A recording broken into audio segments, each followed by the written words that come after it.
है ना। हमको बताना था रूट मीन स्क्वायर वैल्यू। तो बहुत बड़े बड़े डेरिवेशन से कोई ज्यादा मतलब नहीं है, हम दो तरह से निकाल सकते हैं उसको।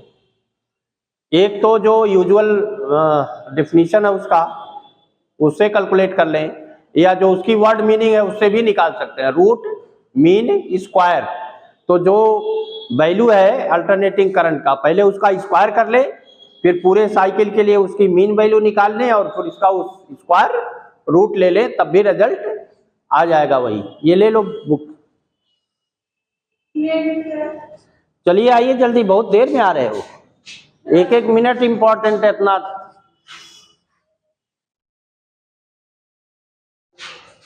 लिखिए, वैसे इसको डिफाइन किया गया हीट से, है ना, कि यानी वो डीसी करंट जो सेम टाइम के लिए किसी रेजिस्टेंस से जब हम उसको पास कराएं, फ्लो कराएं, तो जितना हीट जनरेट करेगा एक साइकिल के लिए, अगर हम कोई अल्टरनेटिंग करंट लगाएं और उतना ही हीट जनरेट करे, तो जो डीसी की वैल्यू है वही कहलाएगा रूट मीन स्क्वायर वैल्यू। ये है उसका डिफिनीशन। लेकिन हम वर्ड मीनिंग से भी निकाल सकते हैं। रूट मीन स्क्वायर का मतलब, जैसे ये मान लीजिए करंट है आई,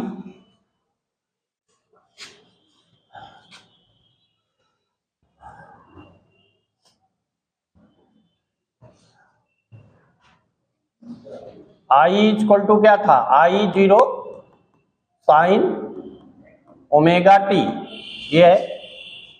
इसका स्क्वायर कर ले तो आई स्क्वायर कितना हुआ, आई स्क्वायर, तो I not square sine square omega T. अब इसका इंटीग्रल जब करेंगे तो मीन वैल्यू आ जाएगा। इंटीग्रेट कर ले टोटल वैल्यू और फिर टी से डिवाइड कर ले तो मीन वैल्यू आएगा। तो स्क्वायर मीन होगा वो, स्क्वायर मीन। स्क्वायर मीन कैसे आएगा, स्क्वायर वैल्यू का इंटीग्रल करें 0 टू टी पूरे साइकिल के लिए, और फिर इसको टी से डिवाइड कर लें, तो ये स्क्वायर मीन है। ये क्या है, स्क्वायर मीन। फिर इसका स्क्वायर रूट ले ले तो हो जाएगा रूट मीन स्क्वायर वैल्यू। तो इस तरह से भी निकाल सकते हैं। तो अगर ऐसा लिखेंगे तो क्या मिलेगा, यहां से देखिए 0 टू टी, ये आ जाएगा आई 0 square sine square omega T और डिवाइडेड बाई टी, तो ये 1 अपॉन टी। अब यहाँ आई 0 स्क्वायर को हम तो आई बाहर लिख सकते हैं, आई 0 स्क्वायर बाहर हो गया। अब साइन स्क्वायर को cos 2 थीटा से हटाइए, cos 2 थीटा की वैल्यू होता है 2 साइन स्क्वायर थीटा माइनस 1, तो 2 साइन स्क्वायर थीटा, ये है। देखिए एक minute, cos 2 theta, cos 2 theta, cos square theta minus sign square theta, ये। अब अगर हम cos स्क्वायर को हटा दें तो ये हो जाता है 1 माइनस साइन स्क्वायर थीटा और फिर माइनस साइन स्क्वायर थीटा, तो ये हो जाएगा 1 माइनस 2 साइन स्क्वायर थीटा। अब अगर हम साइन स्क्वायर को हटा दें तो 1 माइनस cos स्क्वायर, फिर cos स्क्वायर को इधर लाएंगे तो ये हो जाएगा 2 cos स्क्वायर थीटा माइनस 1। तो तीन फार्मूले हैं cos 2 थीटा के, हम चाहे ये यूज करें, चाहे ये यूज करें और चाहे ये यूज कर लें। तो जब cos को बदलना होता है तो ये यूज कर लेते हैं, साइन को बदलना होगा तो ये यूज करेंगे। तो इसको साइन को इधर लाओ तो 2 साइन स्क्वायर थीटा, तो इससे क्या मिलेगा, यहां देखो sine square theta equal to, पहले इसको इधर लाएंगे तो 1 माइनस cos 2 थीटा और डिवाइडेड बाई 2, तो यहां वही लिखेंगे 1 minus cos 2 omega T divided by 2 और यहां फिर dt। पूरे उसके लिए जब इंटीग्रल करेंगे तो ये आई स्क्वायर डी टी, ये रहेगा ना, इंटीग्रल कर रहे हैं ना, तो डी टी कितना, ये तो इंस्टेंटेनियस वैल्यू रहता है। तो अब इसको 0 टू टी इंटीग्रेट कर लें तो दो पार्ट है, 1/2 अलग कर लो, आई 0 स्क्वायर बाई टी या ये 2 भी बाहर कर लो, और यहाँ क्या आ जाएगा, integral 0 to T D T minus फिर integral 0 to T cos 2 omega T D T, ये हो गया 1/2 बाहर कर लिया, तो ये 1 था तो डी टी, तो केवल डी टी हो गया, और फिर 0 to T by 2 cos 2 omega T D T.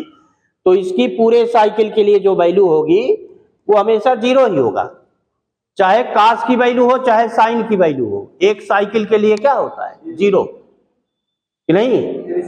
तो हमें इसको फिर लगाने की जरूरत नहीं है, तो ये यहां से क्या आएगा टी आ जाएगा, और लिमिट रखोगे तो कैपिटल टी आएगा, तो कुल वैल्यू कितनी हुई I0 square upon 2t into T minus 0, तो ये टी टी कटेगा, तो I0 बाई 2 आया, I0 स्क्वायर बाई 2, ये स्क्वायर मीन है, ये क्या है स्क्वायर मीन वैल्यू, इसका रूट लेंगे तो जो IRMS है वो क्या हुआ, वो ये है देखो 0 to T I square D T divided by T, इसी का स्क्वायर रूट, तो कितना रिजल्ट आ जाएगा, ये आ जाएगा I0 स्क्वायर बाई 2 का रूट, तो I0 बाई रूट 2।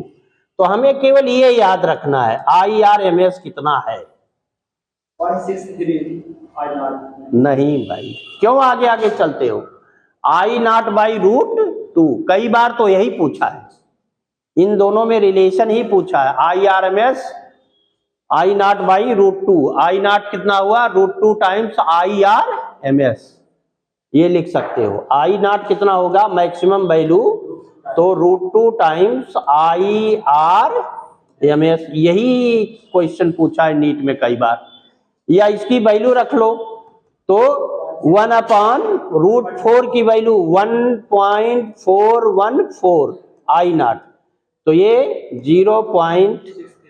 अरे क्यों 0.707 I0, ये वैल्यू है कि नहीं, 0.707 होता है, वो मीन वैल्यू था जो बता रहे हो कि नहीं। तो हमको बहुत ज्यादा लिखने की जरूरत नहीं है, यही लिख दे रहे हैं, देखिए यहां से IRMS लिख लो, रूट मीन स्क्वायर वैल्यू, हाँ लिखो root mean square value of, root mean square value of AC current, root mean square value of AC current R O R AC voltage, चाहे जिसका निकाल लो AC वोल्टेज। तो अब हम ऐसे लिख रहे हैं, देखिए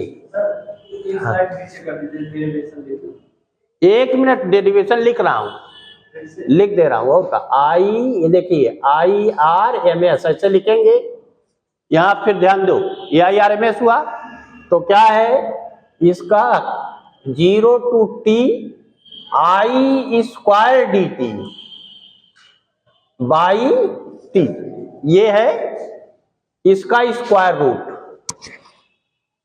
ये मीन वैल्यू है, स्क्वायर मीन है, ये क्या है जब मीन लिया था तो I डी टी और 0 to T by 2 upon T by 2 लिखा था, देख लो लिखा था ना। अब यहां स्क्वायर मीन लेना है तो I स्क्वायर डी टी और 0 टू टी इंटीग्रेट करोगे तो टोटल वैल्यू आएगा करंट के स्क्वायर की पूरे साइकिल की टोटल वैल्यू, और जब टी से डिवाइड करेंगे तो मीन वैल्यू आ गया, स्क्वायर मीन हो गया, और उसका जब रूट लेंगे तो क्या हो जाएगा रूट मीन स्क्वायर हो गया। आया क्लियर कि नहीं। तो ए अब कैसे निकाला, ये ऐसे निकाला, देखिए इसी का रूट लेना है तो 1/t integral 0 to T I0 square sine square omega T D T. Clear है कि नहीं।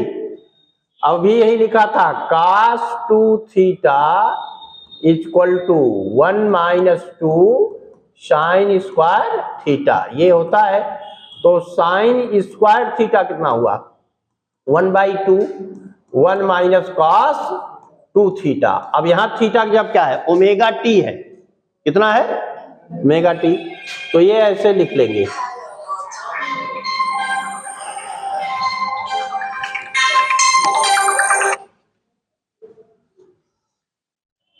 यहां देखिए, अब इसको हम ऐसे लिख ले रहे हैं 1/t 0 to t I not square by 2 1 minus cos 2 omega T D T. Clear हो गया कि नहीं, क्लियर है? अरे यहां से देखो ना, साइन स्क्वायर आप 1/2 1 माइनस कॉस 2 थीटा, तो यहाँ 2 ओमेगा टी हो गया कि नहीं आया, और आई नॉट स्क्वायर था 1/2 है ही है, तो अब ये इंटीग्रल के बाहर कर देना है, रूट के अंदर ही रखते हैं, अभी इंटीग्रल के बाहर हो गया, तो ये हो गया I not square by 2t। Clear कि नहीं? यहां पर इंटीग्रल 0 to t dt अलग कर दे रहे हैं, फिर minus 0 to t cos 2 omega T D T, ये हो गया।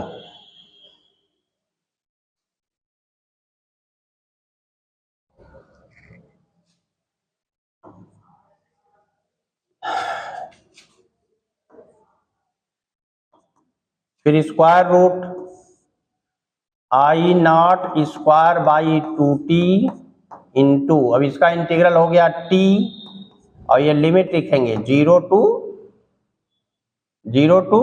t, तो स्मॉल t यहां है ना, वो तो जब रखोगे, ये पहले स्मॉल t रखो, जब लिमिट रखेंगे तब कैपिटल T आएगा।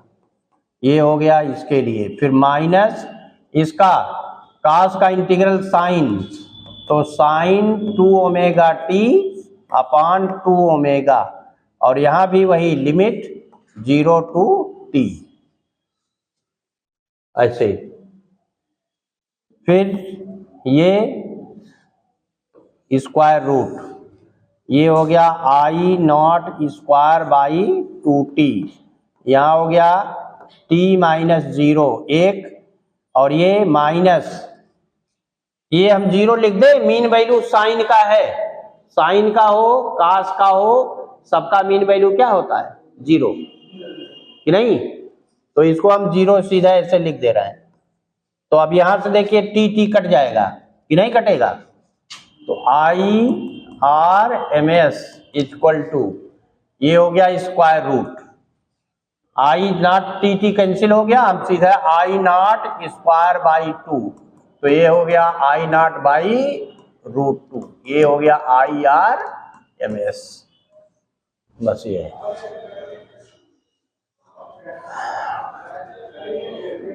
कहीं दिक्कत है तो फिर बताइए।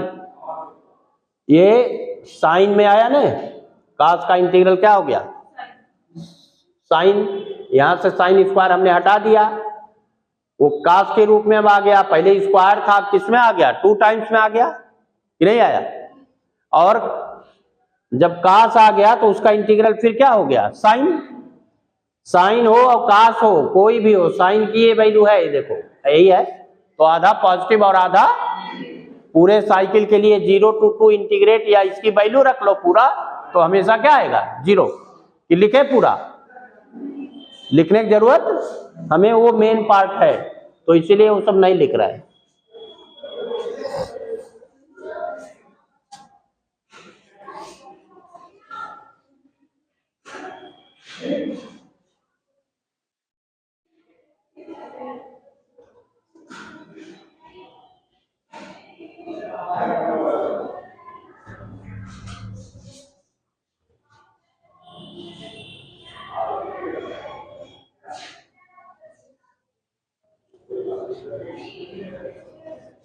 लिखिए,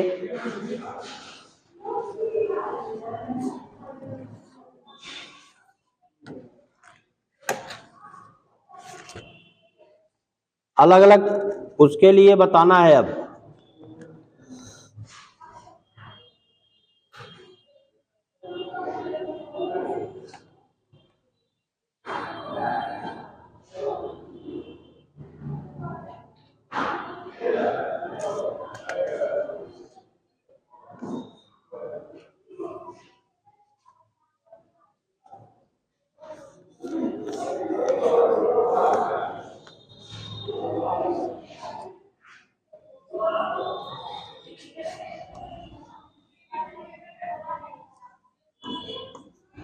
I naught equal to √2 times IRMS, या यही IRMS equal to 0.707 I not, ये भी लिख सकते हो, न्यूमेरिकल वैल्यू है।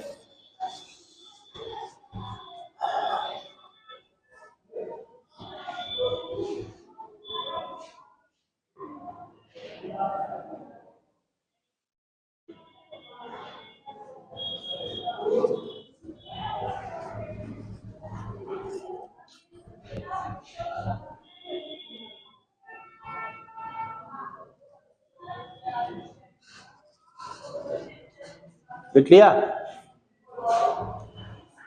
हो गया ना।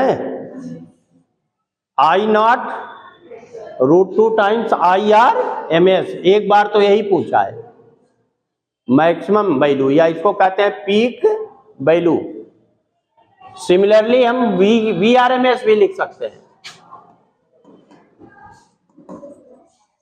VRMS V नॉट बाई √2 या 0.707 V नॉट, ये लिख सकते हो।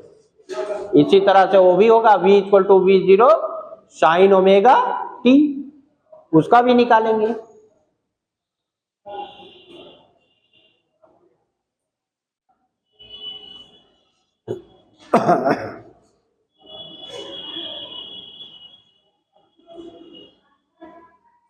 गेट जलाओ, बंद करो, पीछे वाला, बाहर बच्चे बोल रहे हैं ना।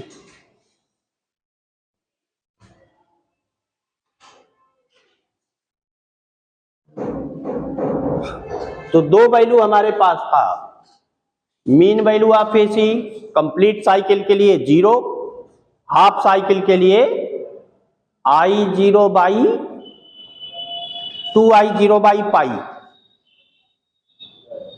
2I0 बाई पाई था कि नहीं, 2I0 बाई हाफ साइकिल का, और नेक्स्ट हाफ साइकिल में उसी का निगेटिव वैल्यू है, या डेसिमल में लिखते तो 0.637 I नॉट या 0.637 V नॉट। RMS वैल्यू कितनी आई, I नॉट बाई √2, वहां पर 2 अपान पाई था और यहाँ 1 बाई √2 है, कितना है 1 बाई √2 की वैल्यू रखें तो 1.414, डिवाइड करेंगे तो 0.707 कि नहीं। कभी कभी पूछा जाता है कि अगर हमारा 220 वोल्ट AC है, तो सॉरी 220 वोल्ट, हाँ 220 वोल्ट AC है, तो उसका क्या मतलब है, तो वो रूट मीन स्क्वायर वैल्यू है। वो क्या है, रूट मीन स्क्वायर वैल्यू, उसको वर्चुअल वैल्यू भी कहा जाता है, virtual value of alternating current. Voltage या करंट या वोल्टेज जो भी रहे, अगर वोल्टेज पूछा गया तो वोल्टेज, करंट पूछा गया तो current, virtual value of alternating current या virtual value of alternating voltage. अब अगर पूछा जाए कि ये इसका पीक वैल्यू क्या होगा, जैसे अगर 220 वोल्ट है, ये AC है, तो इसकी मैक्सिमम ये VRMS है, ये है VRMS, ये है 220 वोल्ट कि नहीं। तो I नॉट क्या है, इसी का √2 टाइम्स VRMS, तो ये 1.414 इंटू 220, तो ये होगा 311 वोल्ट, तो ये मैक्सिमम वैल्यू है, सॉरी V नॉट, ये मैक्सिमम वोल्टेज हुआ AC में। तो इसका मतलब है कि ये 0 है, ये 311 वोल्ट तक इंक्रीज करेगा, फिर नेगेटिव वैल्यू में ऐसे ये पीक वैल्यू, या ये 311 वोल्ट, और यहाँ ये -311 वोल्ट तक 0 से चेंज होगा, आया समझ में? एसी में ये है 0 से बढ़ेगा इतना 311 तक, फिर घट करके 0, फिर अपोजिट डायरेक्शन में या अपोजिट पोलरिटी में 311 और फिर 0। तो ये इसकी वैल्यू है, ये पीक वैल्यू है। क्या कहलाया? Peak value. करंट में मान लीजिए 10 एम्पियर है, तो 10 एम्पियर अगर है तो वो भी IRMS है। IRMS अगर 10 एम्पियर है तो I नॉट कितना होगा? 1.414 से मल्टीप्लाई करेंगे तो 14.14 कि नहीं, वो मैक्सिमम वैल्यू होगा। तो ये है इसका मतलब। कहीं कहीं इसकी जरूरत रहेगी, हमें लिखना पड़ेगा, है ना। मेन पार्ट इसमें जो है वो है कि ये कहां पर हम यूज करेंगे अल्टरनेटिंग वोल्टेज को, कौन कौन से सर्किट एलिमेंट हो सकते हैं। तो हमारे पास अभी तक हम लोग जो यूज करते थे वो था रेजिस्टेंस, अलग यूज किया था, उसमें डीसी अप्लाई किया था कि नहीं? डीसी ही अभी तक पढ़ा था ना। सेल डीसी जो है वो क्या है, जो आपने पीछे सेल लगाते थे। कैपेसिटर में भी उस तरह का आपने लिया था, कैपेसिटर में भी डीसी आपने लगाया था कहीं कहीं जब पढ़ते थे, लेकिन डीसी में उसका करंट फ्लो तो नहीं करेगा ना, उसमें जो करंट होगा केवल चार्जिंग टाइम तक के लिए करंट फ्लो करता है। जैसे ही वो फुल्ली चार्ज हो जाएगा करंट फ्लो करना बंद हो जाता है डीसी के लिए, तो उसको ट्रांजिएंट करंट कहा गया। और फिर उसको एज ए सेल हम यूज कर लेते हैं, जो उसमें स्टोर है एनर्जी वो किसी रेजिस्टेंस के थ्रू डिस्चार्ज हो जाएगा, तो उसको DK of current, growth of current and, तो 0 से मैक्सिमम, मैक्सिमम से 0, यही हो सकता है, या तो 0 से मैक्सिमम होगा या मैक्सिमम टू 0। लेकिन जो अल्टरनेटिंग करंट है इसमें कंटीन्यूअस फ्लो होगा, ये कभी बंद नहीं होता है। तो इसमें तीनों एलिमेंट हो सकते हैं, रेजिस्टेंस, कैपेसिटेंस और इंडक्टेंस, तीनों में हो सकता है। कैपेसिटर में भी होगा, रजिस्टर में हो गया और इंडक्टर में होगा, लेकिन अलग अलग नेचर होते हैं, अलग अलग उनके फेज होते हैं, अलग अलग फेज में वो एक्ट करेगा। जब रेजिस्टेंस हम लेंगे तब क्या है, लिखो एसी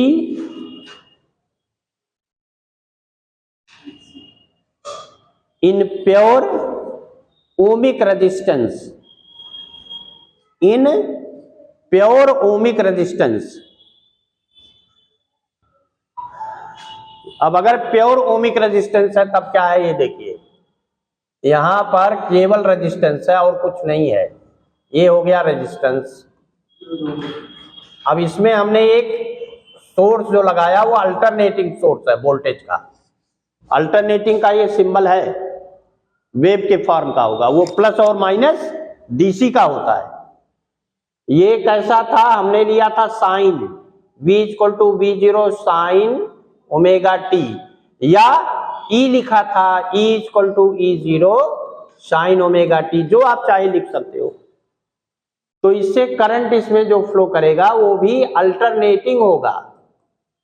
कैसा करंट रहेगा, अल्टरनेटिंग, जैसा वोल्टेज आप लगाओगे। और इसमें ओम्स लॉ होल्ड होता है। यहां जो वोल्टेज डेवलप होगा उसको मान लो हमने लिखा VR, तो बाई ओम्स लॉ क्या होगा, बाई ओम्स लॉ V = क्या होता है, I × R। तो V तो यही रहेगा जो अप्लाई किया गया, ये है V0 sine omega T = I × R। तो I क्या होगा, R से डिवाइड कर दो, तो V0/R लिख ले रहे हैं अलग, और साइन ओमेगा टी अलग कर लिया। साइन ओमेगा टी का क्या डायमेंशन है, कोई डायमेंशन, ये मैथमेटिकल क्वांटिटी है ना, फिजिकल तो है नहीं, इसका ना तो यूनिट होगा ना तो डायमेंशन होगा। इसमें केवल न्यूमेरिकल वैल्यू होती है, -1 to +1 कि नहीं। साइन की क्या वैल्यू है? -1 टू कि और भी होता है कुछ? मैक्सिमम वैल्यू +1 और मिनिमम वैल्यू -1। ये V0/R, तो V क्या है? पोटेंशियल है। और बाई R, तो V/R क्या होता? I। V है मैक्सिमम वोल्टेज, तो ये मैक्सिमम करंट है। ये क्या है? I0 है। तो ये है I0 साइन ओमेगा t। तो जब हमने वोल्टेज ऐसे लगाया साइन, तो करंट भी साइन का वेव मिला है। कैसा मिला? साइन का। तो इसका अगर हम ग्राफ बनाना चाहें तो ऐसे बनेगा, देखिए ये है वोल्टेज, साइन यही है ना, साइन का ग्राफ यही है। तो ये वोल्टेज है, तो करंट भी ऐसे है। जब वोल्टेज 0 तो करंट भी 0, जब वोल्टेज मैक्सिमम तो करंट भी। तो ऐसे डॉटेड लाइन इसी में बना दे रहा है, ये ऐसे देखिए, यानी जब वोल्टेज 0 था तो करंट भी 0, वोल्टेज मैक्सिमम तो करंट भी मैक्सिमम, फिर अगेन 0, फिर अपोजिट सेम मैनर में। तो ये है V0 साइन ओमेगा t। तो ये है I0 साइन ओमेगा t। तो ये है ग्राफिकल रिप्रेजेंटेशन वोल्टेज और करंट का। जब केवल क्या है? रेजिस्टेंस। तो जैसा रेजिस्टेंस है, जैसा वोल्टेज है उतना ही वैसा ही करंट भी है। जब हमने क्या लिया है? केवल रेजिस्टेंस लिया है, प्योर ओमिक रेजिस्टेंस है। इसमें एक और डायग्राम बनता है जिसको कहते हैं फेजर, है ना। तो ऐसे बनाएंगे सर्किल में, सर्किल ऐसे बनाते हैं। ये मान लो हमारा बेस लाइन है, अब उससे कितने एंगल पर है? थीटा माने ओमेगा t। तो ये मैक्सिमम वोल्टेज हो गया और ये एंगल हो गया theta equal to omega t। तो ये करंट की मैक्सिमम वैल्यू यानी पीक वैल्यू हो गई। तो इस तरह का जो फिगर बनता है इसको कहते हैं फेजर डायग्राम, या इसको वेक्टर के फॉर्म में भी लिख सकते हैं। ये एज ए वेक्टर हमने रिप्रेजेंट किया है, जबकि दोनों ही स्केलर हैं, वेक्टर कोई नहीं है, ना तो वोल्टेज वेक्टर है ना तो करंट वेक्टर है। कि वेक्टर है नहीं इनको, लेकिन हम वेक्टर की तरह यहां पर रिप्रेजेंट कर रहे हैं। ये एक करंट का मैक्सिमम करंट और ये मैक्सिमम वोल्टेज, दोनों एक ही एंगल पर है। दोनों किस पर है? Sine omega T. यहां भी ओमेगा टी है और यहां भी एंगल एक ही है, तो इनमें कोई फेज डिफरेंस, फेज का मतलब होता एक्शन, दोनों के सेम एक्शन है। जब वोल्टेज 0 है तो करंट 0 है, जब वोल्टेज मैक्सिमम होगा तो करंट भी ओम्स लॉ है। जैसा V होगा V प्रोपोर्शनल टू I या I प्रोपोर्शनल टू V, यही तो होता है ओम्स लॉ। तो जैसे जैसे वोल्टेज चेंज होगा वैसे वैसे करंट भी चेंज होगा। तो ये रहता है, बनाइए लिखिए।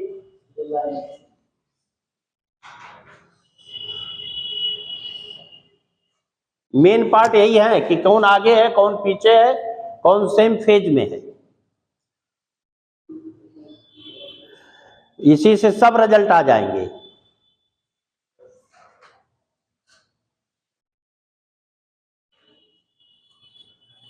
बहुत देर ना लगाओ भाई, जल्दी जल्दी लिखो।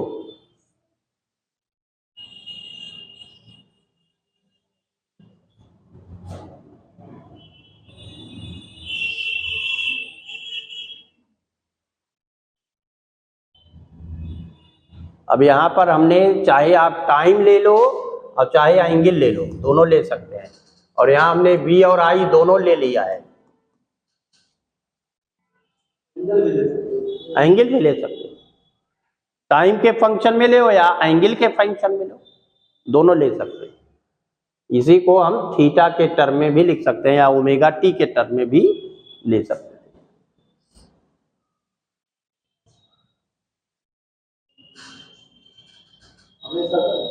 हो गया, ये बन गया। कैसा है? In pure ohmic resistance current and voltage are in same phase. यानी फेज डिफरेंस क्या है, 0। लिखिए hence in pure ohmic resistance, in pure ohmic resistance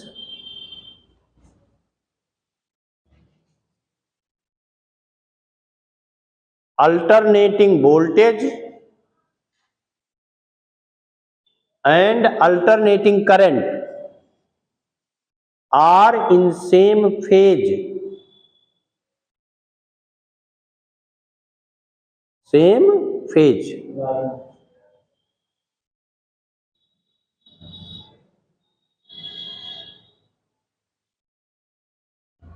एक ही फेज में दोनों हैं। अक्सर ये भी पूछा जाएगा, ऑब्जेक्टिव में पूछा भी गया है। सेम फेज का मतलब फेज डिफरेंस 0, लिख लो ब्रैकेट में, that is phase difference is 0।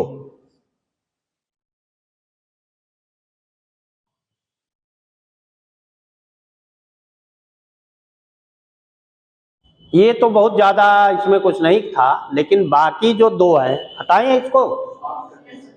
देखिए अब अगर हम दूसरा कंडीशन ले, सेकंड, इन प्योर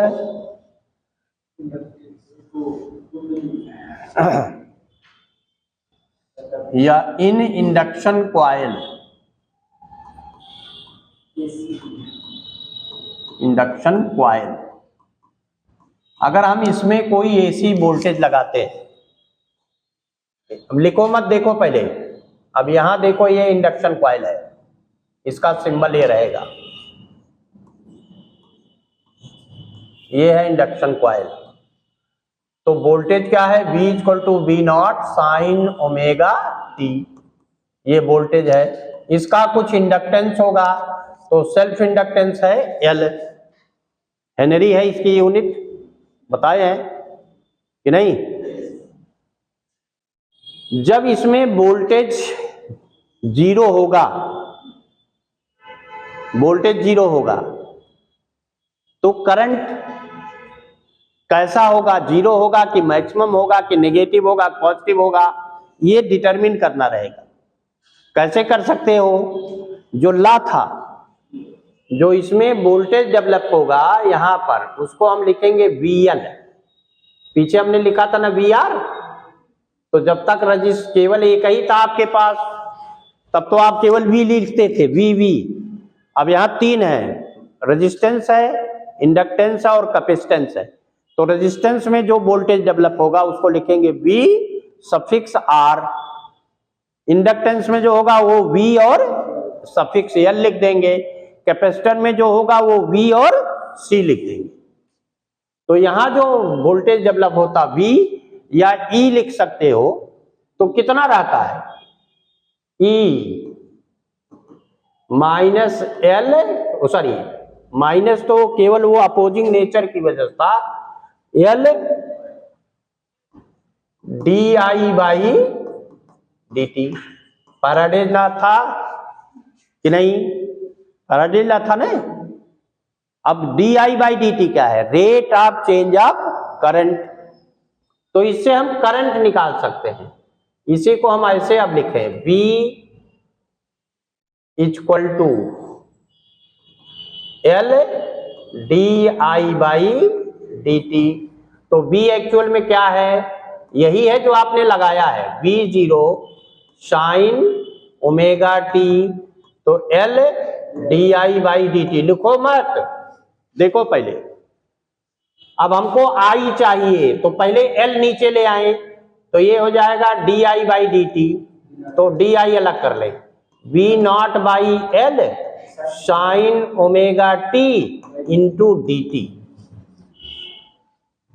L के नीचे L नीचे ले आए तो V not by L sign omega T, और dt ऊपर ले गए तो क्या बचेगा, DI। तो DI मतलब स्मॉल करंट, DI क्या है, स्मॉल चेंज ऑफ करंट है, कितना टाइम में, in the interval of time dt।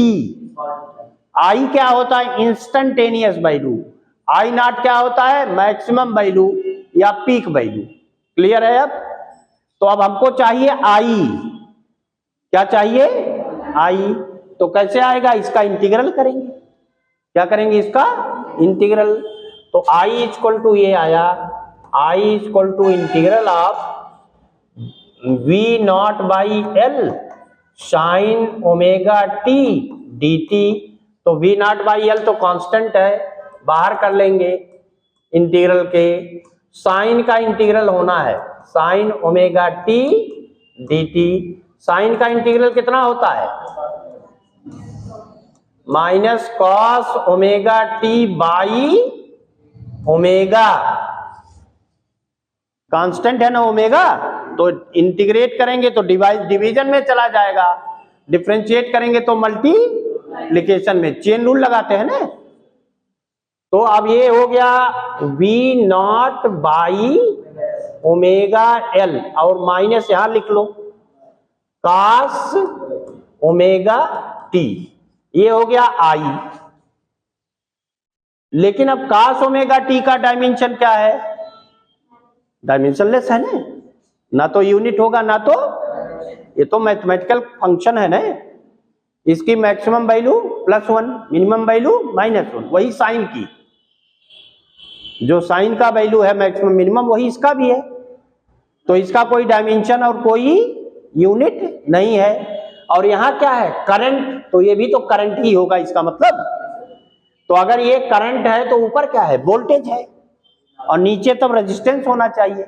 नीचे क्या होना चाहिए, रेजिस्टेंस। तो इसको हम ऐसे लिखते हैं, देखो I equal to V naught by X L, और ये जो माइनस यहां है एक, और ये cos omega T, minus cos omega T, इसको हम साइन में अगर लिखना चाहें तो sine omega T minus pi by 2, sine omega T minus, formula होता है sine pi by 2 minus theta. Sine pi by 2 minus theta क्या होगा, कास थीटा। क्या होगा, तो अगर एक माइनस कॉमन ले लोगे तब पाई बाई 2 माइनस थीटा आएगा, या माइनस ओमेगा टी आएगा, तो वो हो जाएगा कास, और जो माइनस कॉमन लोगे वो sine minus theta minus sine theta होता। तो यही यहां माइनस था, तो इसीलिए इसको ऐसे लिखा है। अब एक्सेल क्या है, where sorry XL is equal to omega L is the resistance of induction coil. इसको कहते हैं इंडक्टिव रिएक्टेंस। इसका नाम है रेजिस्टेंस नहीं, इसका नाम है inductive reactance, is the inductive reactance.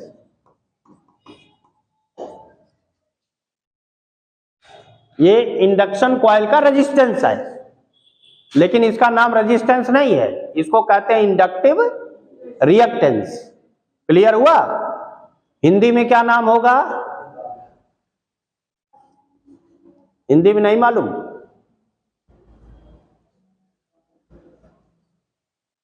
इसको कहते हैं प्रेरण प्रतिघात। प्रेरण हिंदी में लिख लो वही, प्रेरण प्रतिघात। और संधारित्र में प्रेरण और धारितीय प्रतिघात।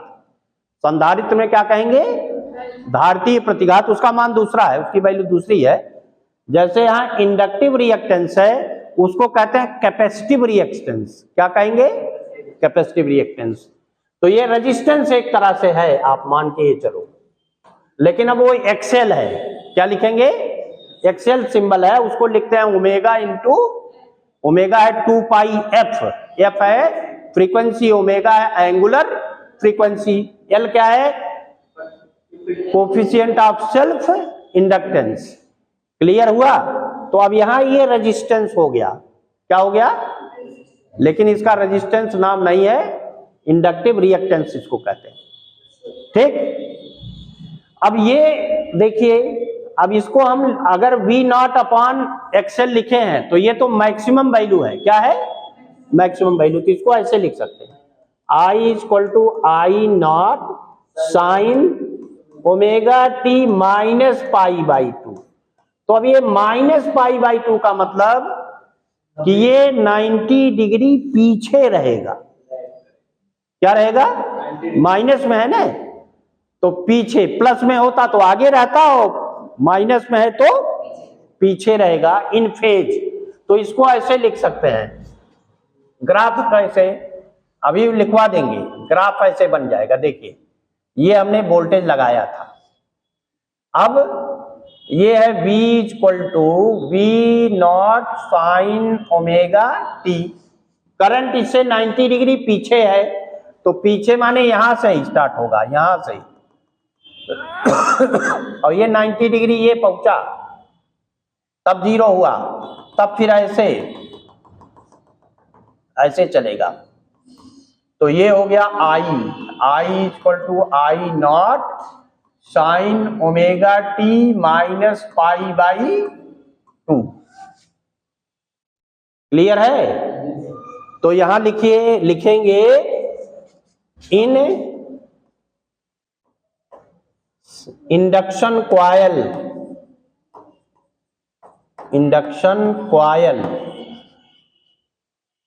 इज AC करंट, यानी अल्टरनेटिव करंट कैसा है, आगे पीछे है, पीछे है ना, लैग। अल्टरनेटिंग करंट या AC lags with the voltage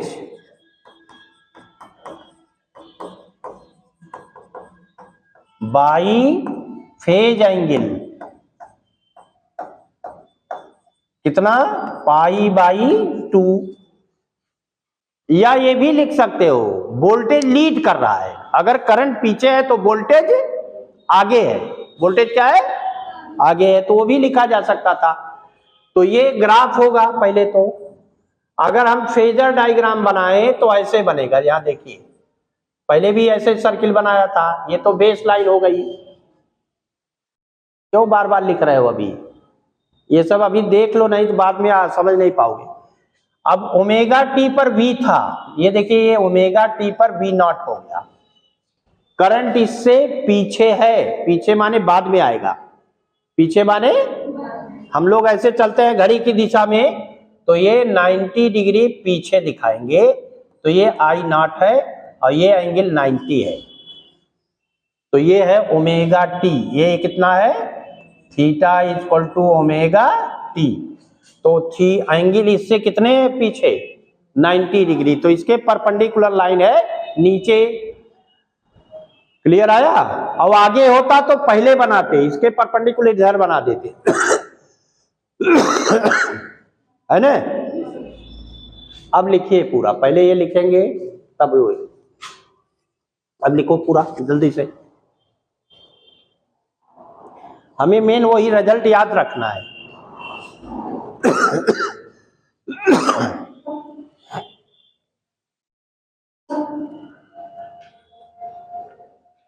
AC बहुत कम लोगों को आता है, ये जान लीजिए, एक एक वर्ड इसको समझ लीजिए, इस पर न्यूमेरिकल जो लगेंगे वेक्टर की तरह हम उसको वोल्टेज, ये इम्पीडेंस, ये सब निकालेंगे।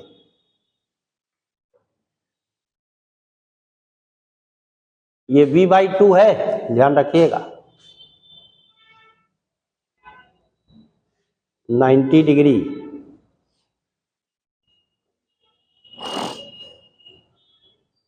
π/2, R ऐसे लिख सकते हो, R 90 डिग्री।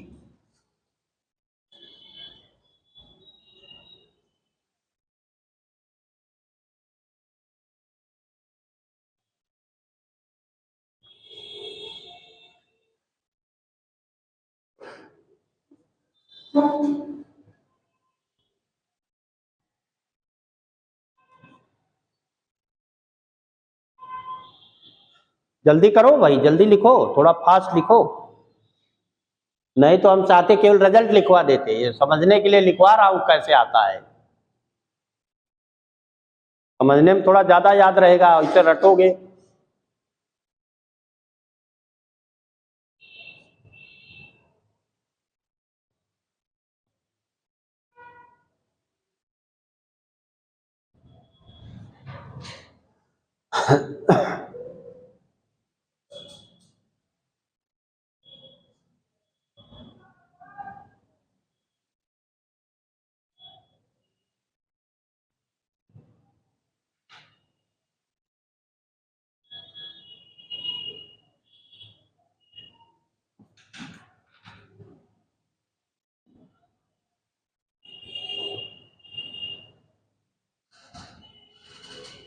ये जो हमने सर्किल बनाया है इसका मतलब ये माइनस और एक कास मिल करके ये पूरा लिखा हो sign omega T minus pi by 2।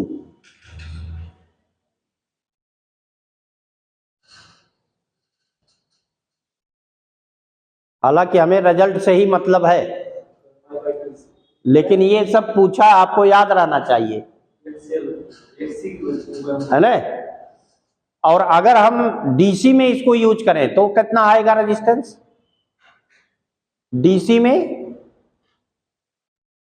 Omega क्या है? एक्सएल इक्वल टू है omega L.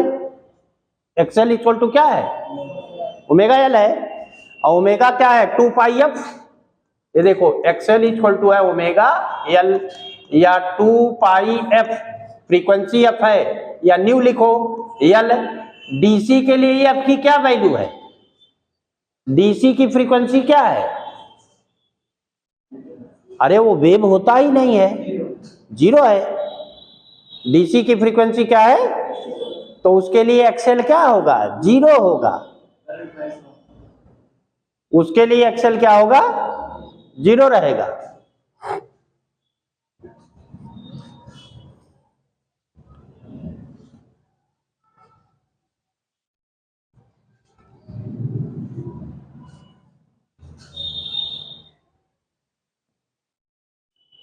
DC current supply high potential to low potential, high potential to low potential। किसके लिए? DC में करंट सप्लाई, सब में current supply higher to lower ही होगा। तो ये ट्रांसफार्मर पे नहीं पड़ा है, अभी पढ़ाएंगे आगे। ट्रांसफार्मर डीसी में थोड़ा होता है, एसी में ही तो रहेगा। हो गया इतना? आप नाम कर सकते हैं, लिख लिया? तो ये दो तरह से लिख सकते थे। इन induction coil AC lakhs alternating current, AC का मतलब alternating current, lakhs with voltage by phase angle pi by 2 या 90 डिग्री, या वोल्टेज लीड्स कर रहा है तो voltage leads with the current by phase angle 90 degree या पाई बाई 2, ये भी लिख सकते हो। वोल्टेज आगे रहेगा तब तो करंट पीछे रहेगा कि नहीं? अरे तुमको नहीं आ रहा क्या कुछ समझ में? तो बोल क्यों नहीं रही हो भाई? हम आगे रहेंगे तब तुम पीछे रहोगे, तो तुम पीछे हो तभी तो मैं आगे हूं कि नहीं? ये कह सकते हो, एक आगे है तभी दूसरा पीछे है, तो पीछे से पहला वाला आगे है और आगे से दूसरा वाला पीछे है। कुछ भी कह सकते हो ना कि नहीं? तो ये कह सकते हैं कि यहां वोल्टेज से करंट पीछे है या करंट से वोल्टेज आगे है, दोनों कह सकते हैं ना। क्लियर हो गया? और एक्सएल क्या है? इंडक्टिव रिएक्टेंस, या ऐसे समझ low resistance of induction coil for AC, AC के लिए, डीसी के लिए नहीं। डीसी में एफ होता ही नहीं, फ्रीक्वेंसी 0 होती है, तो क्या 0 हो जाएगा? रेजिस्टेंस क्या हो जाएगा? रेजिस्टेंस 0। अब दूसरा देखिए, हटाए ना, अब कैपेसिटर लो, लिखो AC in capacitor only, AC in capacitor only,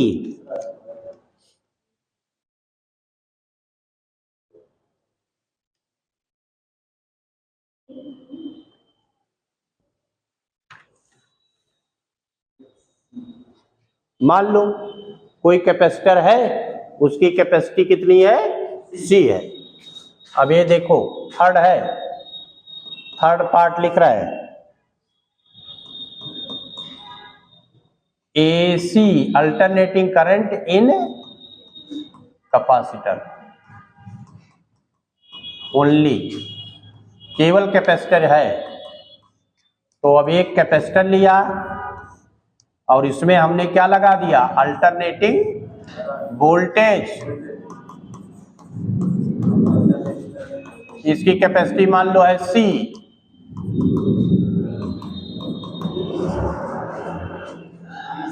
ये I जो है वो इंस्टंटेनियस करंट है। I क्या है? Instantaneous current. तो यहां पर कुछ चार्ज डेवलप होगा, प्लस क्यू और माइनस क्यू, और इनके बीच में वोल्टेज डेवलप होगा, VC उसको लिखेंगे। जो वोल्टेज डेवलप होगा उसको क्या लिखेंगे? VC। तो VC, V इक्वल टू क्या होता है? V equal to Q equal to CV होता है। तो V इक्वल टू क्या होगा? Q by C। तो इसको हम ऐसे लिख रहे हैं, VC equal to Q by C। अब V तो यही आएगा ना, VC। कैपेसिटर में क्या वोल्टेज डेवलप होगा? जो आप लगाए हो वही वोल्टेज तो होगा। तो ये होगा V naught sine omega T equal to Q by C। तो Q क्या है? Q इक्वल टू है, C से मल्टीप्लाई कर लो, तो V naught into C sine omega T। ये हो गया। हमको करंट चाहिए, तो जब चार्ज है तो dq बाई dt है करंट, q I है dq बाई dt, तो हम इसको डिफरेंशिएट कर ले, dq by dt equal to d by dt v naught c sine omega t। तो v नॉट c तो कांस्टेंट है, d बाई dt जहां टाइम होगा वही तो डिफरेंशिएशन रहेगा, साइन ओमेगा t। तो साइन ओमेगा t का डिफरेंशियल बोलो, साइन का differential plus cos, cos omega t into omega, differentiate कर रहे हैं तो प्रोडक्ट में, तो ये हो जाएगा cos omega t into omega. तो यही अब है आई आपका, dq बाई dt का मतलब इंस्टेंटेनियस करंट, इंस्टेंटेनियस करंट। और ये है, अब ओमेगा से मल्टीप्लाई कर ले, तो ये हो गया V नॉट C ओमेगा या omega C cos omega t। तो इसको ऐसे लिखे, देखो V not upon 1 upon omega C, ऐसे लिख सकते हैं कि नहीं? अरे भाई इसी को और नीचे लाओ, ये ऊपर ही तो है कि नहीं है? और इनटू कास को अब हम साइन के रूप में लिखें, तो ये ऐसे sine omega t plus pi by 2, sine 90 plus theta cos theta. Sine 90 plus theta क्या होता है? तो ये तो साइन 90 प्लस थीटा ही लिखा है, तो क्या होगा? कास, ऊपर क्या था? कास। अब ये क्या होगा? ये इसकी तो मैक्सिमम वैल्यू वही है, +1 से -1। अगर ये वोल्टेज है, यहां करंट है, तो ये रेजिस्टेंस है, तो इसको हम लिखेंगे XC, इसको लिखेंगे XC। और ये sine omega t plus pi by 2, where XC equal to 1 upon omega C is called capacitive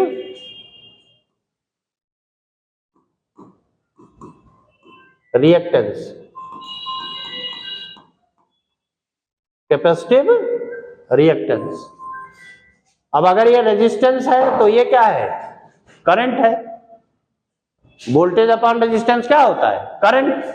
तो ये हो जाएगा I equal to I0 sine omega t plus pi by 2। तो ये अब आपका करंट हो गया। तो अब ये करंट तो आगे है, उसमें माइनस आया था ना, और इसमें क्या आया? प्लस। तो इसका मतलब इसमें करंट 90 डिग्री आगे होगा वोल्टेज से, तो इस लिख सकते हैं hence in capacitor current AC leads with the voltage by phase angle pi by 2 or 90 degree. या ये लिख सकते हो कि कौन पीछे है? वोल्टेज करंट से पीछे है, यही तो लिख सकते हो भाई। करंट आगे है तो वोल्टेज क्या है? पीछे है। तो अब ग्राफ बनाओगे तो कैसा आएगा? ग्राफ ऐसे आया, देखो यहां ग्राफ बना रहे हैं। अब ये है वोल्टेज, हमारा वोल्टेज तो साइन का ही वेव था। अब करंट क्या आया? कास का वेव आया। अगर ये बनाते तो क्या बनाते? यहां पर बनाते तो कास का ही तो आता, या 90 डिग्री आगे से बना दो। तो 90 डिग्री आगे माने ये यहां से शुरू होगा, ऐसे ये है आगे, ये है आगे माने प्लस से शुरू होगा और पीछे माने माइनस से शुरू होता था। तो ये V और I है, तो ये है V equal to V0 sine omega T. तो ये डॉटेड लाइन है I equal to I0 sine omega T plus pi by 2। अब अगर वो बनाते फेजर डायग्राम तो ये हुआ, देखो ये है V नॉट, करंट इससे आगे है कितना? 90 डिग्री। तो 90 डिग्री पहले रहेगा, ये इसके ठीक परपेंडिकुलर है ऐसे, ये है I नॉट। अब ये कितना? 90 डिग्री और ये ओमेगा टी। अरे ओमेगा टी प्लस 90 रहेगा, यहाँ क्या है? Omega T plus pi by 2। तो ये टोटल एंगल इससे कितना रहेगा? Omega T plus pi by 2। तो ये बनाओ। अब एक चीज और समझ लो, यही अगर हमारा XC ये लिखा है, XC इक्वल टू कितना लिखा? 1/ओमेगा C, तो 2 पाई FC, और F इक्वल टू 0 होता है किसके लिए? DC के लिए। तो XC कितना होगा? इन्फिनिटी। XC कितना आ जाएगा? Tends to infinity for DC। तो अगर आप DC में कैपेसिटर यूज कर रहे हो तो करंट फ्लो क्यों? इनफाइनाइट रेजिस्टेंस है, करंट कितने देर तक फ्लो करता है? जब तक उसकी चार्जिंग होती है, उसके बाद करंट बंद हो जाता है। यही एडवांटेज है DC AC का। AC में हर आप सर्किट अप्लाई कर सकते हो, induction coil, capacitor, register. DC में नहीं, DC में इंडक्शन का कोई मतलब नहीं, क्योंकि उसमें तो स्टडी करंट होता है, उसमें करंट चेंज होगा ही नहीं। तो उसमें कोई इंडक्शन, कॉइल में कोई इंडक्शन नहीं होगा। तो ये पूछा जाता है कि किसका एडवांटेज है, AC का कि DC का? तो AC का एडवांटेज ज्यादा है, इसीलिए हमारा जो मेन सप्लाई है वो क्या है? AC है, DC नहीं है।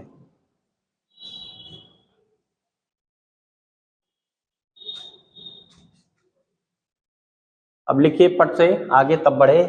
ये मेन पार्ट थे तीनों कि रेजिस्टेंस क्या होगा।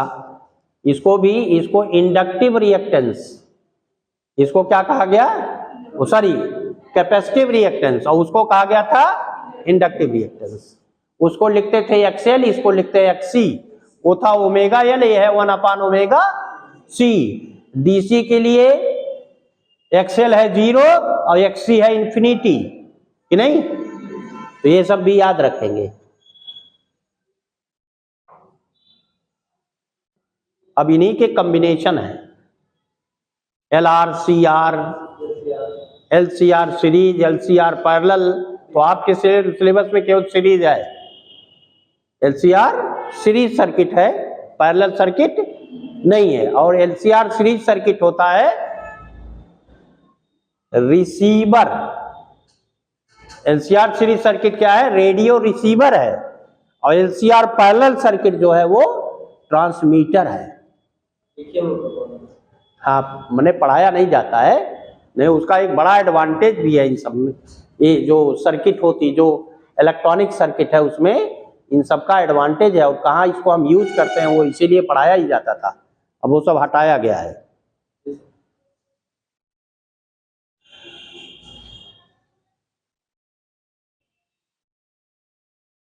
जहां रेडियो वेव रिसीव होता है उसमें एक LCR सीरीज सर्किट लगी होती है, नहीं तो रिसीव ही नहीं होगा। ट्रांसमीटर या फिल्टर सर्किट, पैरेलल सर्किट को कहते हैं फिल्टर सर्किट।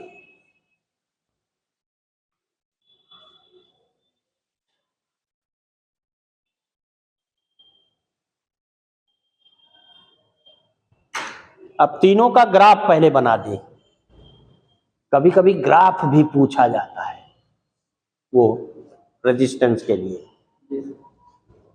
लिख लिया कि नहीं? मेन पार्ट ये है बेटा, हमें इसी से मतलब है कि कितना आगे है कौन पीछे है और कितने डिग्री आगे और पीछे है। ये तो हमने डिराइव कर दिया, नहीं तो आपको ऐसे मिलता कहीं थोड़ो।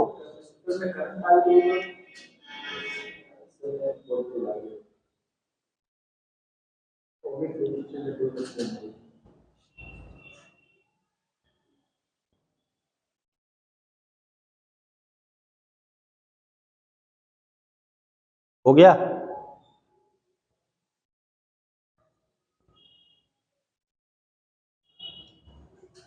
इनमें आपका वैसे एलसीआर है, चाहे तो तीनों अलग अलग भी कर सकते हैं।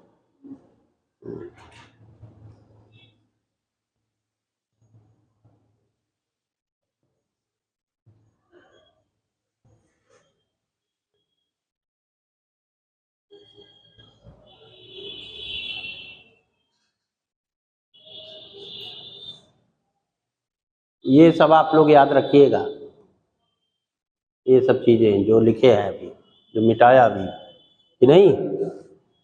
एक्स सी एक्सएल, ये एक्स सी है 1 ओमेगा सी, ओमेगा है 2 पाई एफ या 2 पाई न्यू, फ्रीक्वेंसी है 50 हर्ट्ज, या अगर कोई और वैल्यू दिया है, किसी किसी कंट्री में 60 हर्ट्ज का है, अपने यहाँ 50 हर्ट्ज है जो सप्लाई है।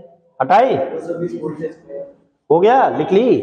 अभी देखिए इन तीनों का रेजिस्टेंस अगर हम देखें कि रेजिस्टेंस का वेरिएशन क्या है, तो अब यहां ले या तो ओमेगा या एफ ले, ओमेगा आर फ्रीक्वेंसी, तो रेजिस्टेंस तो कांस्टेंट रहेगा।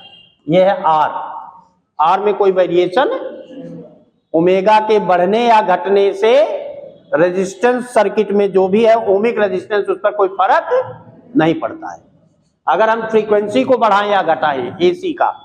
लेकिन एक्सएल क्या होगा? ये है एक्सएल। क्यों?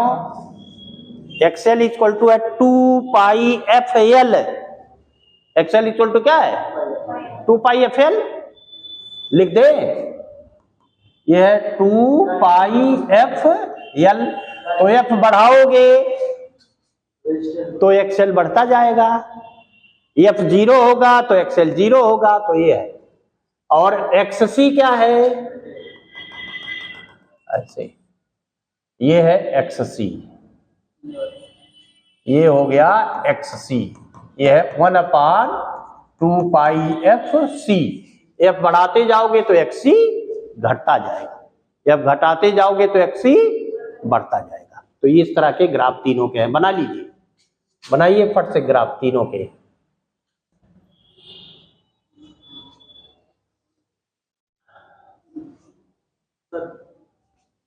इसका ग्राफ बनाइए, t बराबर 2 pi root l by g, time period और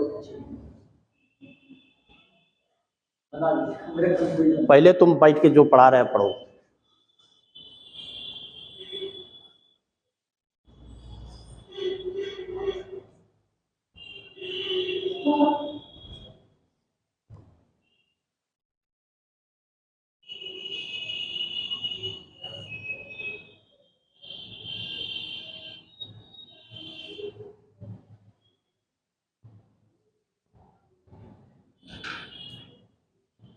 हो गया? बन गया ने? अब देखिए इनकी कॉम्बिनेशन है, जल्दी जल्दी थोड़ा करना पड़ेगा। अब कॉम्बिनेशन में बहुत सारे हैं, एल आर है, सी आर है ना, एल सी है, एल सी आर है। तो वैसे आपके उसमें L C R series circuit है। एल सी आर जब जो कोई नहीं रहेगा तो उसको हटा देना, अगर सी नहीं है तो सी वाला हटा दो, एल नहीं है तो एल वाला हटा दो, अगर सी हटा दोगे तो एल आर हो जाएगा। कि नहीं हो जाएगा? या एक करके देख ले, मान लो नहीं जैसे समझ में आया तीनों कैसे करेंगे कॉम्बिनेशन, तो पहले एक कॉम्बिनेशन में डिस्कस कर लो। मान लो हमने एल आर सर्किट लिया, एल आर सर्किट ये लिया, तो इसका मतलब एक इंडक्शन कॉइल लगा है और रेजिस्टेंस लगा है, इसमें एसी सप्लाई में, एसी सप्लाई में। तो यहां पर जो वोल्टेज डेवलप होगा वो VL, और यहां जो वोल्टेज डेवलप होगा उसको लिखेंगे VR। ये रेजिस्टेंस R है और इंडक्टेंस L है। हमने वोल्टेज जो सप्लाई दिया V equal to V0 sine omega t, ये लिया। क्लियर है? तो होता क्या है, in induction coil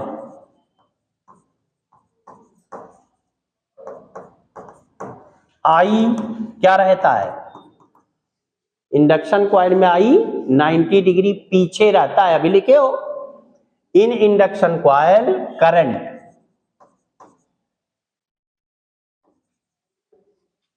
lags by 90 degree with voltage and in resistance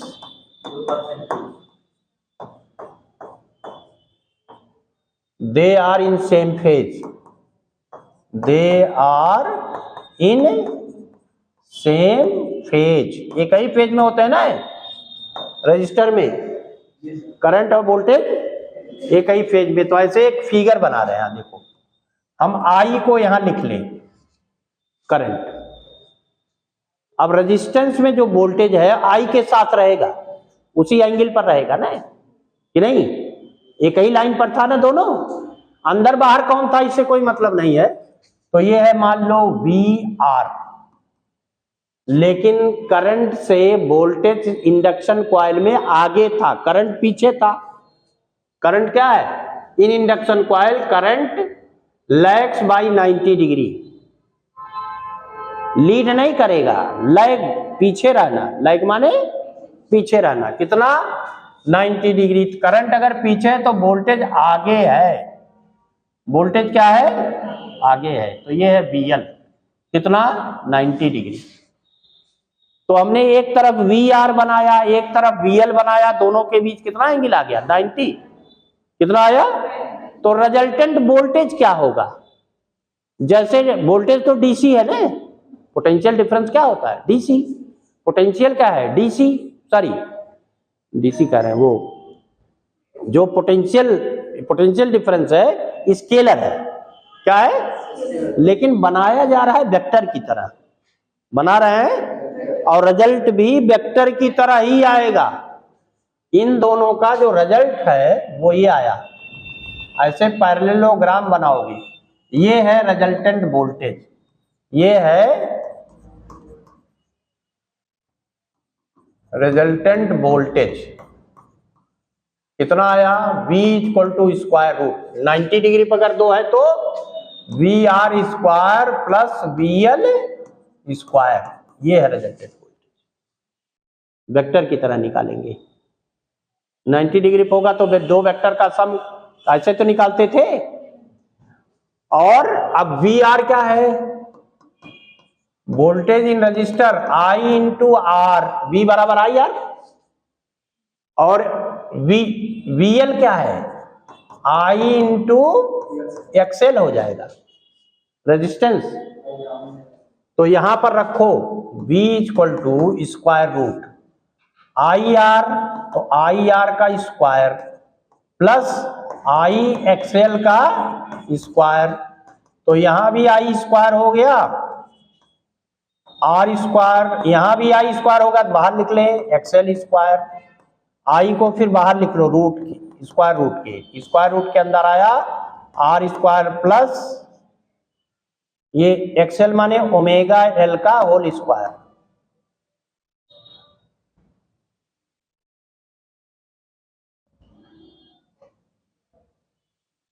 अब V है, ये V बाई I लिखो, under root R square plus omega L का होल स्क्वायर। और वी बाई आई क्या क्या होता है? आर। वी बाई आई क्या होता है? आर। लेकिन अभी आर किसका है? पूरे सर्किट का है, तो ये आर नहीं लिखा जाएगा, इसको क्या लिखेंगे? जेड। क्या लिखा जाएगा?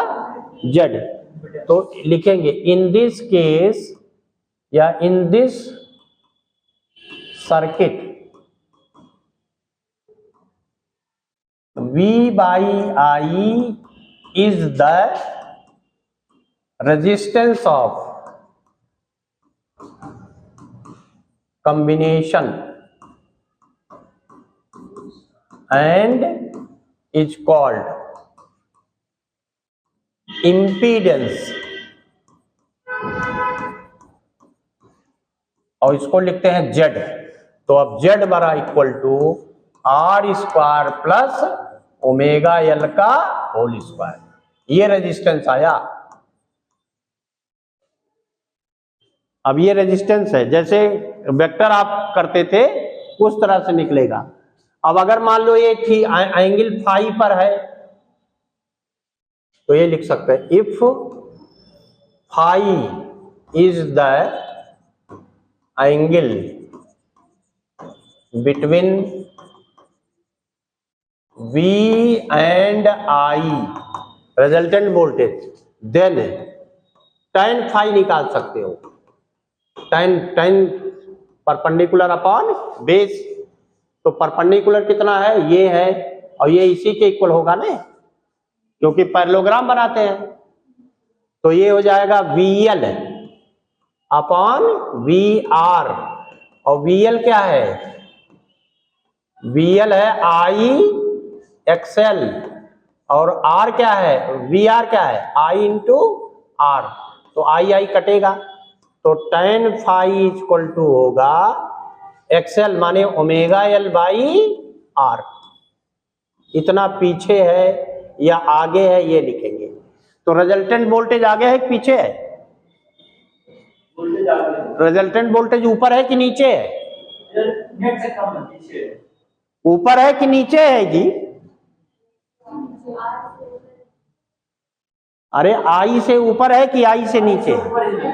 हमारा मतलब आई से है, तो आई से ऊपर है ना, तो वोल्टेज आगे है और करंट पीछे है।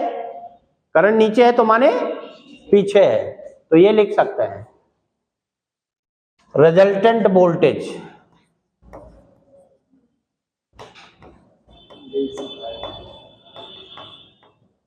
कैसा है? आगे है, Leeds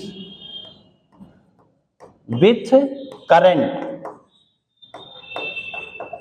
by phase phi defined in 3।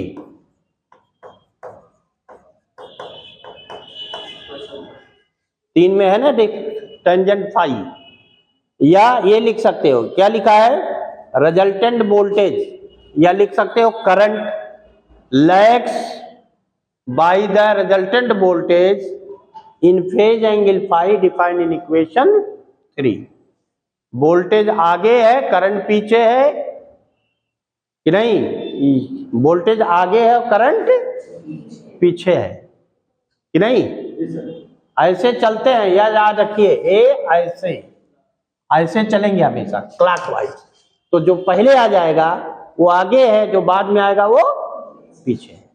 तो पहले ये आया था वोल्टेज किससे? करंट से। कितना? 90 डिग्री पर परपेंडिकुलर, ऐसे है ना, परपेंडिकुलर है, तो इसका मतलब इंडक्शन कॉइल में वोल्टेज 90 डिग्री आगे था, और रजिस्टर में एक ही लाइन पर दोनों है, तो रेजिस्टेंस में सेम फेज पर है। अब जब रिजल्टेंट निकाला वेक्टर की तरह सॉल्व करके, तो रिजल्टेंट वोल्टेज ये आया, यही तो आएगा भाई। पैरेललोग्राम बनाओगे तो ये करंट से ऊपर है कि नहीं है? तो रिजल्टेंट करंट जो वोल्टेज है वो क्या है? अल्टरनेटिंग करंट से आगे है। कितना डिग्री? फाई, जो यहां पर डिफाइंड है, phi tan phi equal to omega L by R है। तो इसलिए हमने एक बताया कि अगर एक होगा यानी आर एल तो ऐसे होगा, ऐसे अगर सी आर होता तो उसमें क्या आ जाता, ये नीचे आ जाता। कहाँ था, नीचे, क्योंकि वो पीछे रहता है 90 डिग्री। करंट आगे हो जाता वोल्टेज। अब क्या फर्क पड़ता है, यहां लिखते BC, यहां होता 1/ω/c और यहां भी 1/ω/c/r। अब अगर L और C केवल होता 180 का होता है। तब 180 डिग्री का या जीरो, अगर दोनों इक्वल हो जाते तो क्या हो जाता, जीरो। तो अगर उस केस में वही रेजोनेंस है, उसी को क्या कहेंगे, रेजोनेंस सर्किट। अब अगले दिन इसको कल रिपीट करके पढ़ करके आएंगे, नहीं तो एक लाइन आएगा नहीं। इसको पूरा रिपीट करके कि कौन आगे रहता है कौन पीछे, तब आगे डिस्कस करूंगा।